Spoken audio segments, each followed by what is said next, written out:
Hello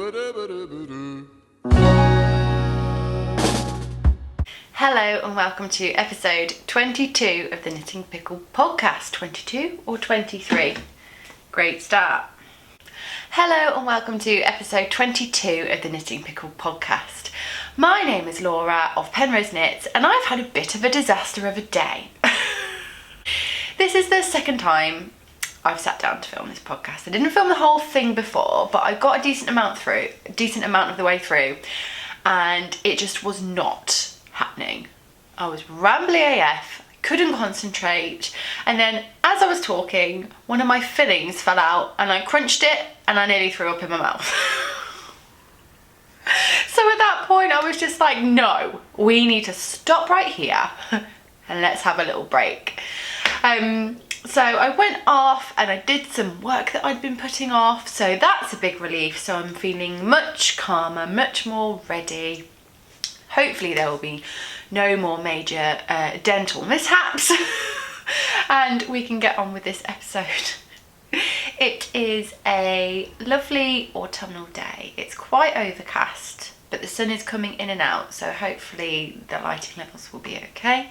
I'm sitting in my little yarny room, and that brings me to my last video that I posted. I did a little yarn stash kind of tour organisational video, basically just like sorting out all my crap and showing you a few of my yarns and kind of a brief overview at the end. I was unsure how that would go down. I was worried it would be really boring, but I enjoyed making it and you guys have enjoyed watching it so far, so thank you to everyone who's checked out that video and to everyone who watched my vlog before as well. That was a really fun one. That was just a nice kind of quiet knitting day at home. But I'm back with a podcast today. I am aiming to film a little bit more regularly now that my son is in school and my daughter's in childcare 3 days a week. I've got a little bit more time to play with, and I would like to put a bit more time into my YouTube because I really enjoy doing it. It's like one of my favourite things about what I do, so I want to put a bit more time into it. It also means that my episodes will hopefully not be quite as long. Speaking of which, if you watched my last episode within the first few hours of it being released, I apologise for the fact that there were at least 10 adverts running through it.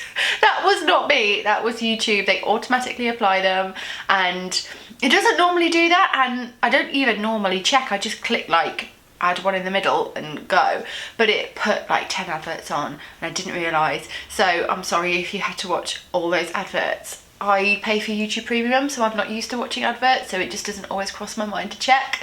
But yeah, that should not be the case moving forward. I have got quite a lot of newness for you today. This is going to be quite a whip heavy episode and I've just got the one finished object, but last episode was quite finished object heavy, so it's going to be the other way around this time. But I've got some fun newness, a little bit of life catch up, and just, yeah, let's get chatty, let's get chill. I've got, where is it? A coffee. Just a little one because this is my second of the day, but I feel this mug is, you know, in keeping with the vibes. Thank you for all the love for my newly decorated spare room where I was sitting in my last episode.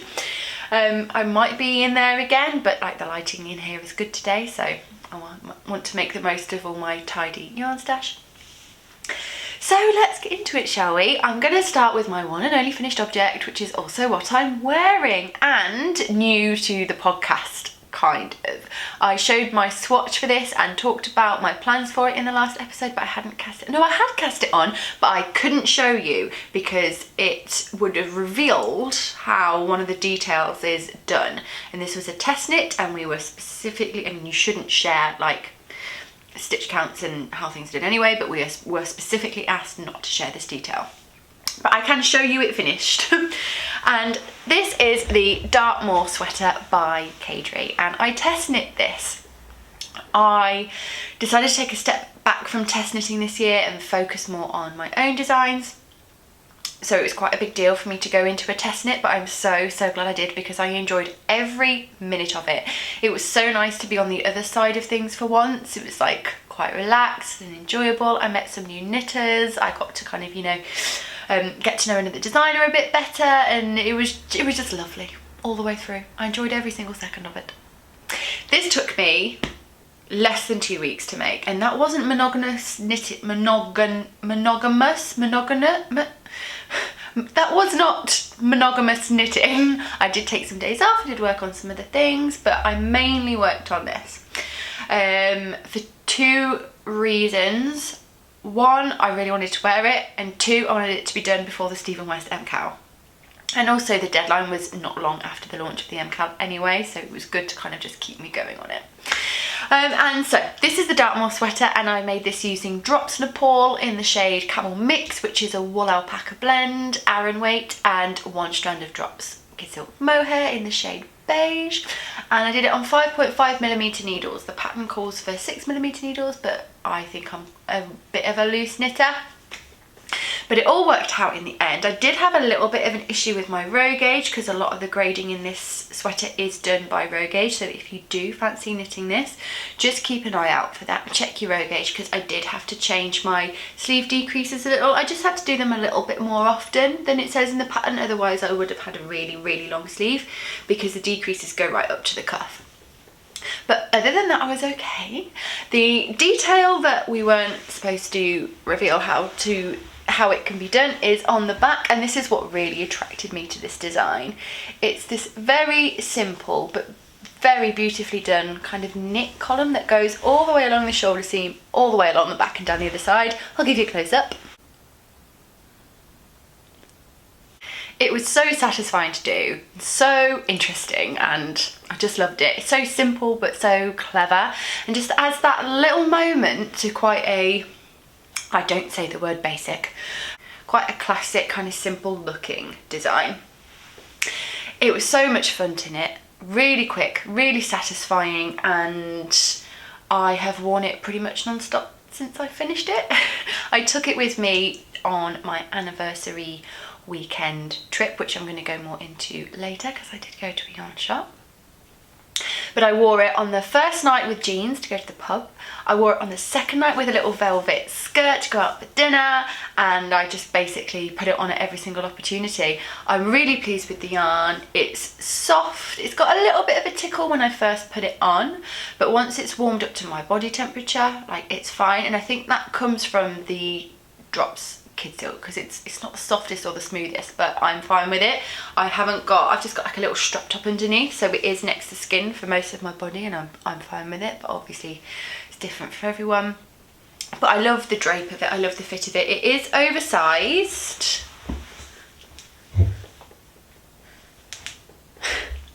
I knit the size 2, which I believe was 43 inches on the bust, and I've got a 36 to 37 inch bust depending on the time of the month. So it is quite oversized for me, but still within the ranges suggested in the pattern, and it's epic. Size inclusive, it goes up to, so I think it goes up to like 69 inches potentially, including the recommended ease, so you should be covered. And it's just, yeah, it's an excellent pattern, really well written, so enjoyable. Couldn't recommend more. It should be out by the time this podcast goes live. I believe it's being released on the 14th. And yeah, I will be wearing this constantly. There was one part of it that I was quite dubious about during the test knit, and I was a little worried about it, and that is the collar. Normally, or well, I suppose not normally, but quite often when you are increasing for collar shaping, there is more likely than not like a row of stitches between where you would pick up and where the increases happen. I've got an example for you. This is my design. So yes, you can see here this line that goes around the neck. The increases come out of that row of knitting, and that's not the case in this. You just go like straight into the increases and you pick up from the increases, and I was really worried that it was going to look rubbish. I was worried that there was going to be like holes and it wasn't going to be smooth or even, but it has turned out to be one of my favourite features of this garment because it looks so clean and professional. Dare I say shop bought? Are we allowed to say that as knitters? I know that's not the aim, but it's always nice when that happens. So I will show you give you a little bit of a close-up if I can. The sun's just coming out, so we might get a bit blown out. It just looks gorgeous and I'm so pleased with it. I also did change the collar a little bit in the original pattern. It's not a folded neckband, but I did my folded neckband as deep as it says in the pattern. It's just in the pattern you would cast off here, and I believe she's including instructions for like a single and a double neckband, because quite a lot of testers did it this way, and it just adds to the coziness in my opinion. I haven't yet put any elastic inside because I haven't felt the need to, but that might change with wear. Because the collar is picked up and applied afterwards, the kind of edge that comes along here from that pickup adds a lot of stability to the collar. But obviously over time we might get a bit of this, but I've got plenty of elastic that I can put inside. It's got really long rib on the cuff and on the body, which I love. I love a long rib. I'm really not into like little short ribs at all. So this definitely appeals, and it has that really nice long sleeve length that kind of hits here, so you can tuck your hands in and get cozy if you want to, but it's still quite practical when you're getting stuff done. So that is my Dartmoor sweater. I'm so pleased with it. I'm really shocked at how much I like the yarn colour. This wasn't originally yarn that I was going to use for myself. I bought it to make my husband a cardigan with, but I decided this colour wasn't very him. I didn't want it to sit in stash for too long because I had quite a lot of it and it was taking up a lot of space. So I thought, well, I'm just going to use it, and I really, really love it. I'm so surprised at how much I love this colour. It's kind of like a truffle mushroom kind of vibe, and it just goes with everything in my wardrobe, and I think it kind of suits me. I don't really like subscribe to what suits me or what looks right. I'm kind of like, if you like a colour, like just wear it, it doesn't matter. But I do really like the way this looks on me. So yes, that's my Dartmoor. And I strongly encourage you to go and get yourself a copy of the pattern if it is indeed out. And that is my only finished object. So next up, I need to choose a whip. And everything I'm going to show you whip-wise is new to the podcast. I'm going to start with my other test knit, seeing as we are in test knit mode. Again, I wasn't planning on doing many test knits this year, but this one popped up and I thought, this is perfect timing. I've wanted to try this pattern for a while, and it means I get to be involved in another test knit, this time with one of my dear friends. And I mentioned this in the last podcast, but didn't tell you anything about it other than the fact that I was going to do it. And this is the Child's Aosta by the Knit Pearl Girl, otherwise known as Lovely Sophie. Oh, isn't it so nice? I did mention in my last podcast that I want to knit more for my children. So when I saw that she was looking for testers for this, I put my name in the ring, and I am doing the size 3, which will be for my son, who is 5 years old. I've got a feeling that my gauge is a bit tight and this might be a bit small, but kids' garments are deceptive. They always look like they're not going to fit, and the bodies always feel really, really long, but kids' like body proportions are weird. They tend to like grow upwards before they grow outwards. At least my children do, that's for sure. My children were both like chunky little babies, especially my son. Right up until he was about 2.5, he was just this gorgeous little squidge of a thing, and now all of a sudden he's tall and lean, and I'm like, where did my baby go? So I think I might add a little bit of length to this. I'm not too sure yet, but we will see. If it doesn't quite fit my son properly, fortunately my daughter is smaller than my son. She is 3 and a bit, so either way it should fit her. I did measure him, I did check the garment measurements, I've chosen the right size for him, but I think my yarn choice may be affecting this a little bit.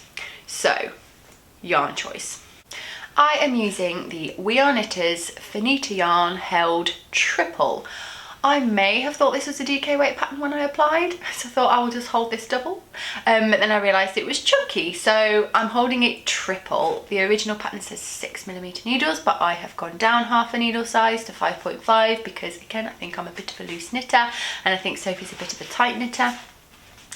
So I'm holding it triple, so my fabric is quite dense, but I also know it's probably going to relax quite a lot when I block it, and also having a little bit of denseness in a kid's garment isn't necessarily a bad thing.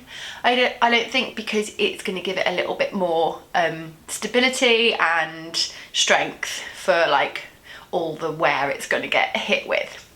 So let's talk about We Are Knitters. I haven't talked about We Are Knitters yet because I try and not make my content political. mainly for my own mental health and my own boundaries. I struggle with confrontation. I discuss things like, you know, politics and issues and all this kind of stuff with my friends, my family, people I know and trust, but it's not something I tend to talk about publicly, just because I struggle with that kind of thing, and I'm also very easily influenced. So quite often I will see something, take that as like true, and then struggle to think about it critically and not necessarily get all the information. So I tend to just let these things sink in, read about stuff, listen to other people's opinions, and then slowly form my own opinion. And if someone wants to talk to me about it, I will, but I tend not to like broadcast these things on my platforms. So yeah, I'm going to talk about this, but I do ask that you respect my boundaries in the comments. Feel free to chat about it in the comments, but I may not engage with the conversation, but I do read every comment and I heart every comment so that you know I've read it. We Are Knitters. So We Are Knitters got in contact with me ages ago and said, would you like to try some of our yarn? And I thought, well, I haven't tried any We Are Knitters yarn. I thought it was just all chunky cotton, which is not my kind of thing. But you know, I shouldn't really form an opinion about something until I've tried it. So I had a look on the website, spoke to a couple of friends who had done some things with We Are Knitters, and they rated them very highly to work with. So I said, yeah, okay. And it was completely like open. All they wanted to do was send me some yarn. I didn't have any contract. I wasn't being paid to share it or anything like that. I didn't even have to share it if I didn't want to, which was good, because 2 days after I received the yarn, they announced their collab with Zara Man. Now, if you're not aware of this situation, We Are Knitters collabed with Zara Man to do, I think, 2 crochet kits, or 1 crochet, 1 knit. One was like, I think it was a scarf, I'm not sure, but the other one was a phone case, which was a crocheted rectangle with a long strip, and they were charging 50 quid for this, which I'm like, wow, ridiculous. And it caused a big stir in the knitting community, because We Are Knitters are supposed to be all about, or not all about, but part of their like ethos was, you know, slow fashion, eco-friendly, all this kind of stuff. And then they went and partnered with one of the biggest fast fashion brands in the world. So it didn't go down very well. I think it was probably a bad move. In general, I think it probably hurt their brand quite a lot. But I also don't believe in cancel culture, and I believe that even big brands can make mistakes. So I don't know. I did, however, feel that I could, however, not use this yarn in a pattern, because I didn't want to recommend it, because I didn't want to link myself with We Are Knitters quite so obviously. I feel a little bit much about it now. Overall, my opinion on these things tends to be just, you know, do what feels right for you. If you want to support We Are Knitters, fine. If you want to buy from Zara, fine. I still consume fast fashion. Most people have to. You know, we're in a cost of living crisis, and you know, unfortunately that's all that's accessible to the majority of people. I try and just be super careful with what I choose to buy. I only buy things from fast fashion if I really, really like it, if it works with my wardrobe, if it fits me well, which is rare. So I try and be a lot more conscious, but I do still think fast fashion isn't completely avoidable for everyone. So if you want to buy from Zara or whatever it is, go for it. So I decided not to use this yarn for my designs or anything like that, and it's been sat in my stash for a couple of months, but I didn't want to just like leave it sat there. I also didn't want to sell it, because it didn't feel right to get like financial money from something that I was gifted. I don't know, it just felt a bit icky, and I'm not really sure why. So when I was looking for what yarn I could use for this, I thought, well, this is perfect. This colour suits both my children. I really like the colour, and the yarn itself seems to be really, really nice. It is unspun. Well, it's slightly spun. It's not like roving, but it's single ply for sure. And it's really soft. I imagine it will pill quite a lot because it's a merino and alpaca blend. But again, I don't mind a bit of pilling. I'm happy to shave things, and it's just part of the process for me. And I'm really pleased with how this is knitting up at the moment.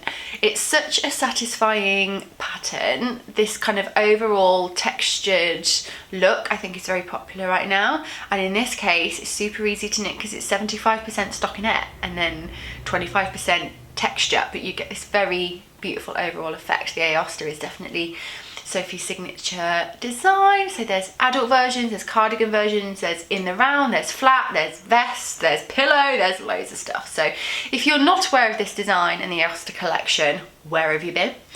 And yeah, I'm really enjoying it. This is my kind of in-between MKAL clues knitting. It's super relaxing. Sophie was really generous with her deadline on this one. It's not until November, so I do not feel rushed at all. The only kind of urgency I'm feeling is that I really want to see what this looks like on my boy. So when I finish the body, I might block it.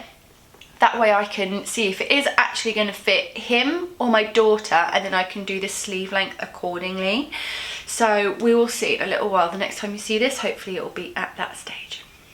It's very soft. It's very soft. So that's my other test knit that's going on at the moment, and I'm really enjoying it.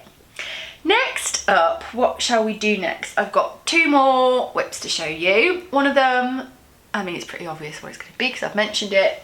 And the other one, I even shocked myself with this one, not gonna lie. In this giant bag that says, I like big balls, which my mother-in-law got me for Christmas, is all of my neutral, cream, white, grey, ooh, who's that? Brown leftover balls, and there's a lot of them. This is pretty like weighty as it is. I've got fingering weight, I've got mohair, I've got Aran, I've got DK, I've basically got everything in there. And I don't know how or why this idea came to me, but I suddenly thought, Cozy Memories blanket, Aran weight, Aran to chunky, neutral. Ooh, wouldn't that be nice? I believe the idea came to me at like 1 o'clock in the morning when I couldn't sleep. And quite often when these ideas come to me, I just have to see if they're gonna work. Which is also why I was up till 1 AM last night working on a yoga jumper that I'm now going to rip out. So yeah, I decided like I was going to give it a go. I have said on a number of occasions before that I am not a blanket knitter. I don't understand the appeal of knitting a blanket. Like I just wouldn't want to knit this huge big flat piece of fabric. I just don't really get it. Like crochet, yeah, I think crochet is a lot more, works for like blankets a lot more, but knitting not so sure. But I decided to give this a go, and I am 100% addicted. I've seen the Cozy Memory blankets before. Now, I don't know, I mentioned this in my last vlog, so if you want to see me working on this a little bit with a little bit more information, go and watch my last vlog. It's a day in the life. Oh, what was I saying? Yeah, oh, that's the one. I don't know if this is by a particular designer or if it's one of those like granny square blankets, like it's just like one of those things that everybody does, and a few people might have made a pattern for it, but it's just kind of one of those general things. I just went on YouTube and looked how to do a mitered square and how to connect them, and kind of went from there really, a bit of trial and error. So shall I stop teasing you? Are you ready? Are you ready for it? Oh my gosh, it's still going. It's still going, it's still going. Oh my god, I'm obsessed with it. It's at the point now where I can like put it on like a scarf. So should we do that so you can kind of see what the vibe we're getting? Oh man, does this just need to be a scarf? No, it needs to be a blanket. So yeah, what I decided to do was, I decided to do it Aran weight because the thought of a fingering weight blanket is a hell no from me. I also don't have that much fingering weight yarn because I'm not a huge sock knitter.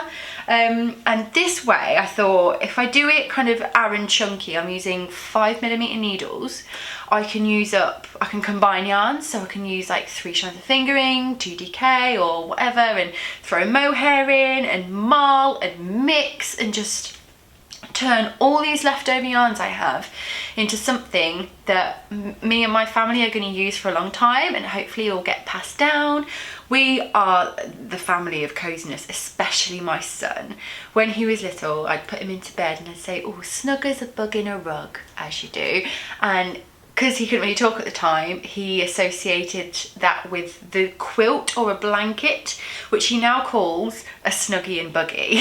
So whenever he wants to get cozy, he's like, Mummy, I want a snuggie and buggy. I need my snuggie and buggy. So cute. So this is going to be our family snuggie and buggy. At the moment, I am 1, 2, 3, 4, 5, 6, 7, 8, 9, 10, 11. I am 12 squares wide, and I've done 2 rows, and I think right now this would be perfect for one person, like width-wise, to get cozy, and I definitely think there'd even be space for an adult and a little one under there too. But I would like it to be like king size. I want all 4 of us to be able to get underneath this thing, and I'm aware that that's going to take a long time, but that's fine. That's part of the reason why I'm really enjoying working on this. So my squares are 18 by 18, so 36 altogether, 5mm needles, and as you can see they're all like slightly different sizes, they're all slightly different weights. This one here is like the thinnest one, and it's more of a rectangle than anything, but I absolutely do not care. There are mistakes in this like already. The main one being this one goes the wrong way. You see they're all going in this one diagonal, but this one goes that way because I picked up the stitches a bit wrong, but I don't mind, and if anything I like it. You know how most people are either in the if I make a mistake I have to rip it out camp, or it adds character camp. I've always been in the I don't think mistakes add character, particularly in garments. If there's something really obvious on it, I personally don't like it and can't wear the thing, I'd have to correct it. But in this case, it fully adds character, and I think the reason I'm enjoying working on this so much is because it isn't perfect and isn't meant to be perfect. There is no ripping out involved in this. When I realised that I'd done this one wrong, I'd only done this one and this one, so I could have ripped them out quite easily, but I decided not to, because I know that every time I see this I'm going to be like, oh yeah, you know, oh that's that one I did wrong when I was first starting it. And it's not going to spoil the blanket in any way. It's also not going to be noticeable when I finish the blanket. So it's like, it's just so nice to not really care. As a designer, I spend a lot of my time chasing perfection, problem solving, ripping out, reworking, redesigning, and it's great. I freaking love it, but it's so nice to have a break from that. And it's nice to not be following a pattern and not be making up the pattern. One of these squares is, let me see if I can find it. Can I pick out which one it is? Yes, it's this one.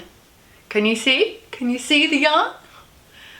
This yarn is the exact same combo that I used for this sweater, and that's, I think, part of the reason why it's called a Cozy Memories blanket. So you put all your odd leftovers in from all the projects that you've done, so I'll know that I will like look at this and be like, oh, that was my Dartmoor, and this one was the Ingrid sweater that I made for my sister, and I mean most of them are like mild. This one here, I was given some hand spun alpaca from a friend whose family have an alpaca farm, and I just had the one skein of it and I had no idea what to do with it, and it's quite thick and thin in the spin. And I was just like, this is just going to sit in my stash for a while, what am I going to do with it? But now it's part of my blanket, so I'll be able to say, oh yes, this was hand spun, this is alpaca, and it just works so well. I'm just really enjoying it. It's so nice to like shop the stash, to just go like rummaging and holding different ones together and seeing which ones I like, seeing which ones work and which don't, although I haven't found any that I don't like yet. And I just think it's going to be the coziest, squishiest, yummiest thing, and I can just see it as being part of our family. I can see my children coming home with like their first girlfriends or boyfriends and like tucking up under it and being like, oh, my mum made this when we were little, and my grandchildren getting snuggy and buggy in it. Oh my god, I'm getting emotional. Oh, don't. Oh my god, it's just a freaking blanket, Laura, chill out. But yeah, can you see how much joy this thing is bringing to me? OMG. I highly recommend you give one of these a go. They're really fun and so satisfying.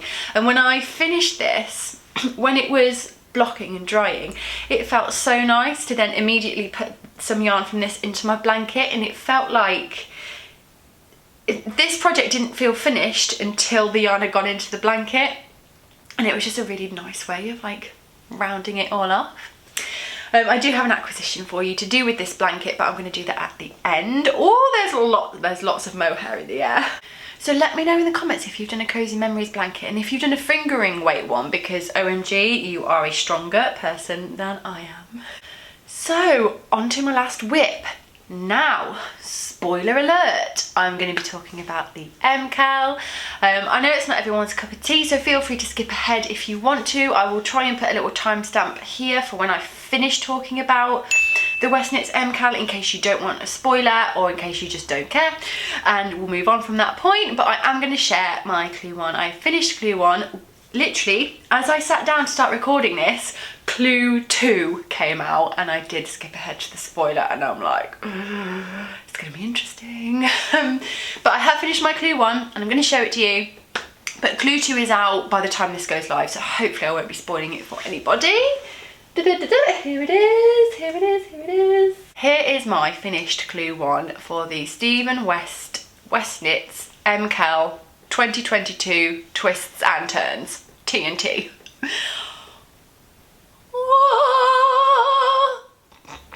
I'll give you a close-up.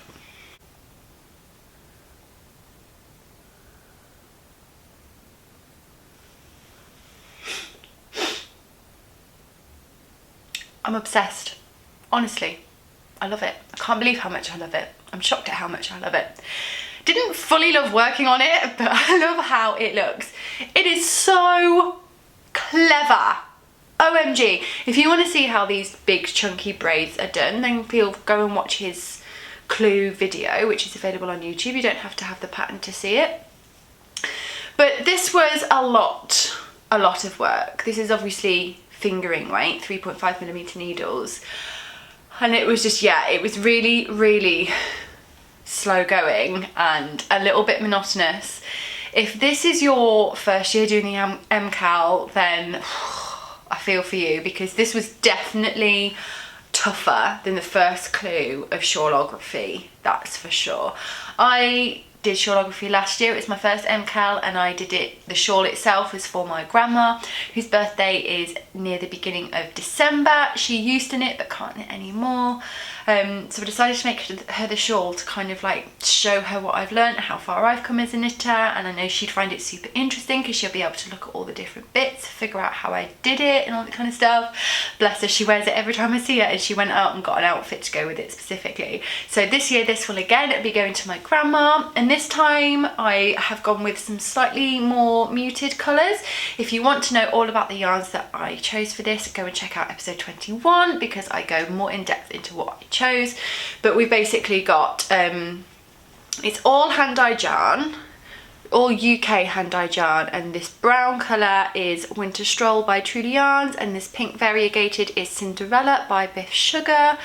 And I really like my combination. I had a bit of a wobble at first because I thought, oh, it's quite low contrast, are we like missing out on something here? And then I remembered how last year when all the shawlographies were done, the ones that I loved the most were the low contrast ones. I think it's just a little bit more me, it's a little bit more subtle. And last year I did 5 different colours, brown, yellow, pink, grey, white, I think. And it was a lot. So I'm glad that this is going to be like a little bit more chill this year. My accent colour is right here. So whatever's going on next, I'm going to have this pop of red going through it. Now I'm seeing it like this, I'm starting to second guess myself, because I also have this, which I got from Unravel earlier on this year. And I'm wondering if this is a better fit, or if it's still going to, I mean, no, it's definitely not low contrast. What do you think? Or, I think I'm leaning more towards the red than the brown. I want it to be a bit different. Last year's was quite brown overall, and I think using this red will bring out the pink a bit more. I need to take a closer look at clue 2, I think, before I decide, but let me know which would you choose, red or brown? Well, mustard, gold. Maybe I'll end up using both, who knows? So there you go. That's where I am with clue 1. It was a slog. I had to really, really commit to this. I did it over, I think, 4 days. I didn't knit at all on Saturday because I was away, but I basically spent all of Sunday and all of Monday working quite hard on this. And I'm glad I got it all done in one go, because I think if I put it down I would have really struggled to come back to it. However, I do wish I'd kind of taken a little bit more time, because basically by the time I got to the end of Monday, like, I was completely like burnt out knitting wise, and on Tuesday I barely knit a thing. The only thing I knit was when I met up with my friend for a knit date, and I did a couple of rounds on my child Aosta. But when I got home I didn't knit at all because I was just like, ugh. So all the work that I did on Monday, I could have easily just spread out over Monday and Tuesday and kept it a little bit more chill. So moving forward on to Clue 2, I am definitely going to like slow down a little bit, try and enjoy it a bit more. From what I've seen of Clue 2, it does look like a little bit more chill knitting wise. We've got some, no, I'm not going to say anything that's in it. So yeah, there we go. That's where we're at with the MKAL. I'm very excited to give this to my grandma eventually. I hope she likes it. What's this? I look like that thing in Jurassic Park that's like...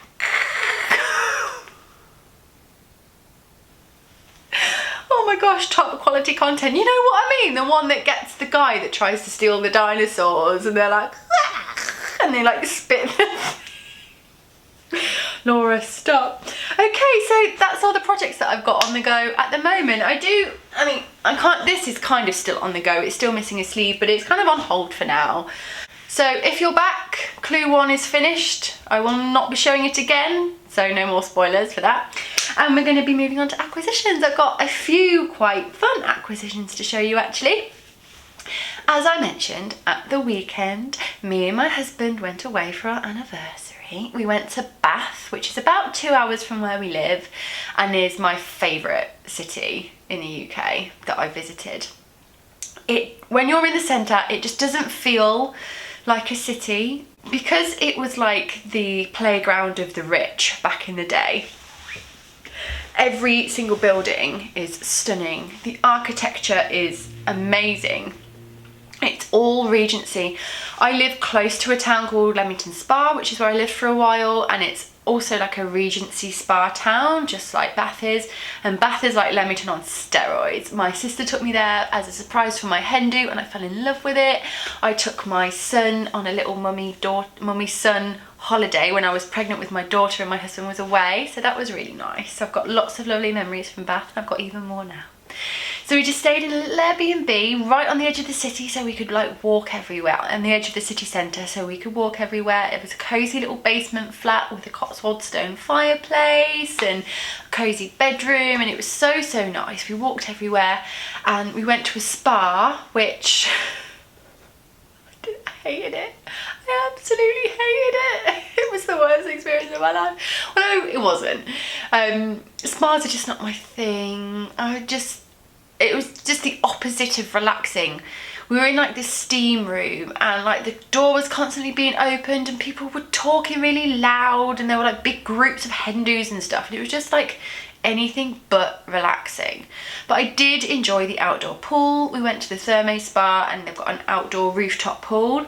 The moment I got outside and I could see the sky, and it was a stunning day, blue sky and clouds and trees and rooftops, and I was just instantly like, I put my earplugs in as well to kind of drown out some of the noise, and yes, I found that a lot more relaxing. But that's what my husband wanted to do, so we did it, and we know now that Laura does not like spas. And the thing that I wanted to do when we were in Bath was, of course, go to Wool Bath. And I've got a cheesy little picture of me standing out the front here. Ding! So I actually wanted to go to 2 yarn shops. I wanted to go to a Yarn Story and Wool Bath. And a Yarn Story was literally behind our Airbnb. It would have been a 2-minute walk. And the plan was to get up on the Saturday morning, because we got there on the Friday night. We were going to get up on Saturday, be in a Yarn Story by 10 AM, pootle into town, go to Wool, have a coffee, get some breakfast. And we didn't wake up until 11:10 in the morning. And oh my gosh, I was completely thrown for the rest of the morning. Our spa was at 2, and I woke up and I had messages from my mum saying like, are you guys all right? Because normally like I'm messaging my mum at 8 in the morning, being like, how are the kids? Are they all right? Did they sleep okay? Are you okay? Blah. But it was the other way around this time. I can't believe how late we slept in. So we basically only had enough time to do breakfast and one yarn shop. And I chose Woolbath in the end because it was the one I really wanted to go to. Partly because it's quite Insta famous, secondly because the website isn't that great, so it's hard to order yarn from there, so it's better to go in shop, whereas a yarn story, it's a lot easier to order yarn online from a yarn story. And I know I'll be going back to Bath soon, so I'll hit it up then. So we went to Woolbath, which is awesome, and I kind of said to my husband, do you want to come in? Are you sure? Like, you don't have to, I'm probably going to be quite a while. But he came in, he was like, no, look, there's a little chair in there, I'll sit down, I'll pick myself a pattern for you to make me out of the books. Of course, he picks the hardest like cable pattern that's 90% purling and it's like flat and seamed. Thanks, darling. In the end, I said no to that. But yeah, so we went to Woolbath. Now, I didn't have anything particularly in mind. I knew I wasn't buying any sweater quantities because I have enough sweater quantities. It's also been a really expensive month because our boiler broke, our washing machine broke, and our oven broke. So we are keeping it low-key this month. So I wasn't going to spend loads and loads and loads of stuff. I wasn't going to spend loads and loads of money. I just wanted to kind of get a little souvenir, really. And I was drawn to two things in the end, and I've got them. Oh, they're down it. Oh God, what's that noise? The first yarn I know absolutely nothing about, and I haven't actually yet looked into it. I picked up this one skein of this cheeky little tweedy number. Let's give you a close-up. It is by the Chester Wool Company, and it is the Donegal 4-ply, 85% superwash merino, 15% Donegal nep. And the reason I picked this up is because I want to put it into my blanket. That's another thing I'm going to try and do with my Cozy Memories blanket, is not just have the memories of my projects, but have memories from when we go places. So if we go somewhere and there's a yarn shop, I can just pick up one little memento skein or ball and put it into my blanket. So I chose the 4-ply because I can hold this triple and just have a square of just this, or I can hold it with another fingering and some mohair or something like that, and it should be like quite a constant throughout my blanket. I'm desperate to put it in, but I wanted to show it you before I wound it up and added it to the blanket. So yeah, I think this would be really nice. We don't have any tweeds going on at the moment, so I feel that'll be like a really nice little addition to my blanket. So that was my first acquisition, and my second acquisition was a yarn that I have seen numerous times before. I'm drawn to it every time I see it. I really want to try it, but it's expensive and I don't know what I want to do with it. So I went around the whole shop. I spent ages looking in the shop and I just kept coming back to this, and I decided to give it a go. This is the Rowan Alpaca Classic.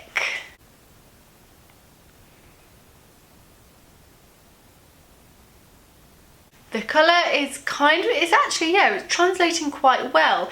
In the shop, this looked really beige, but in some lights, it looks really pink as well, which I don't mind. I like pink and I like beige.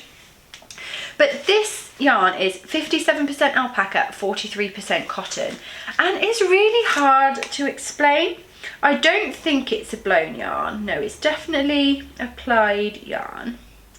But it's like super fuzzy, super lightweight, super soft, but it's also quite fine. It's recommended on 3.75 needles, and the gauge is 23 stitches per 10 centimeters. So it's kind of a sport weight, kind of light DK kind of thing. I mean, it looks fine, but obviously the fluff kind of fills in that gap, so imagine it will bloom quite nicely. And it's just so soft and lovely, but it's quite expensive at between £6 and £8, depending on where you get it from, per 25 grams to make like a whole sweater out of this. It's a lot. So that's probably why I haven't committed to it yet. But when I saw it, I thought, do you know what? I've had a couple of ideas floating around in my head for like hat and mitten accessories patterns, but I've not really felt inspired to cast them on, really. So I thought, well, I can get inspired to use this yarn. So what I'm going to do with this is I'm going to make mittens and a hat with it, a new design. I'm just kind of waiting for a little gap to arrive in my knitting projects. So I think maybe after I finish clue 2, I'll reward myself by casting these on, and yes, I can just, I'm not going to give you any thought, any like clues on what the design is going to be like, but we'll see. It may work or it may not. And I just thought that'd be a really nice way for me to really get to know this yarn, see if I really like it, see how it wears, and then I'll know if it's going to be worth the investment or not. I'm not adverse to spending a lot of money on yarn for a garment, but it has to be the right yarn and the right garment. So yeah, we'll see. That's my other acquisition. And then my final acquisition is one I've had in stash for a little while. I just kept forgetting to show it, and I have now swatched with it, so I've got a little bit more to show. Hang on. So I think a while ago I did an order from Wool Warehouse, but my basket was just a little bit short of the free postage.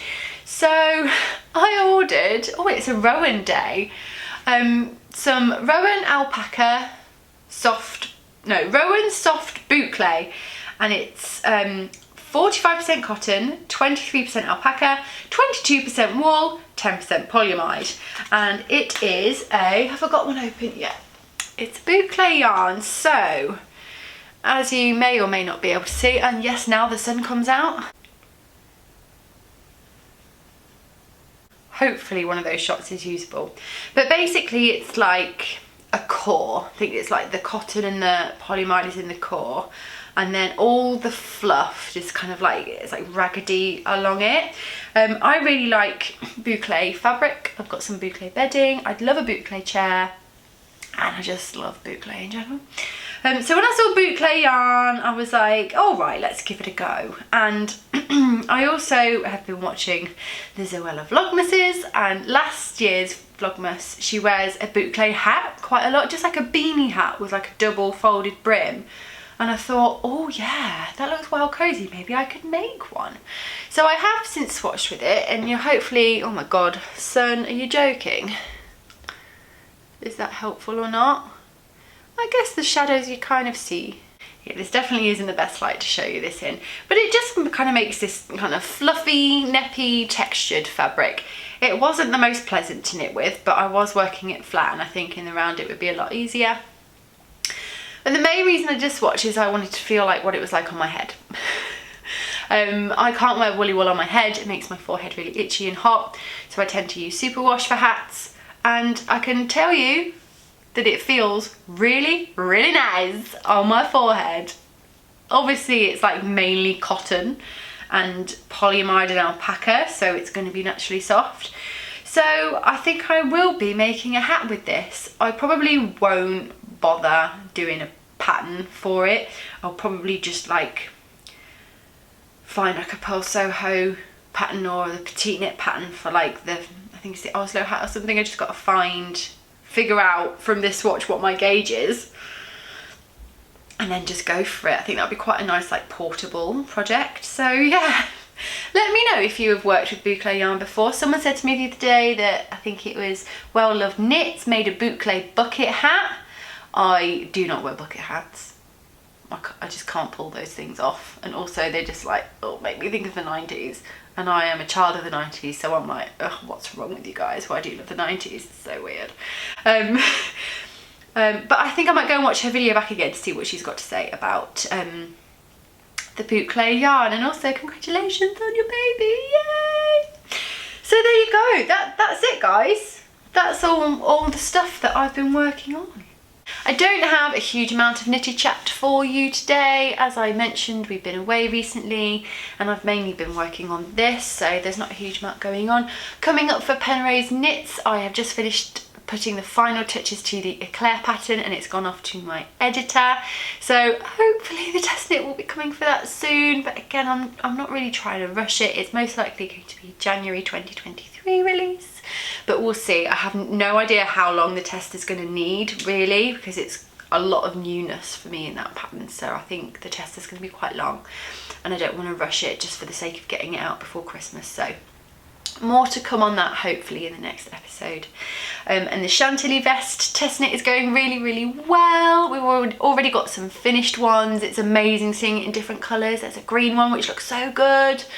And I'm going to be kind of making that final pattern soon, so hopefully it'll be ready to release like first week of November, maybe very end of October, depending on how the rest of the test knit goes. But yeah, we're just all very chilled out over here. I've got a couple of rubbish weeks coming up, to be honest. I've got some dental work, and now I've got another bit of dental work now my filling's fallen out. So the next few weeks I'm going to be, yeah, in and out of the dentist. Got some pretty horrific procedures to be done, but it's all going to be worth it in the end. So yeah, life is happening over the next few weeks, and we've also got my first like proper half term coming up, not next week, the week after, so hopefully I'll be able to get some content made to post then, because I won't be able to film that week, that's for sure.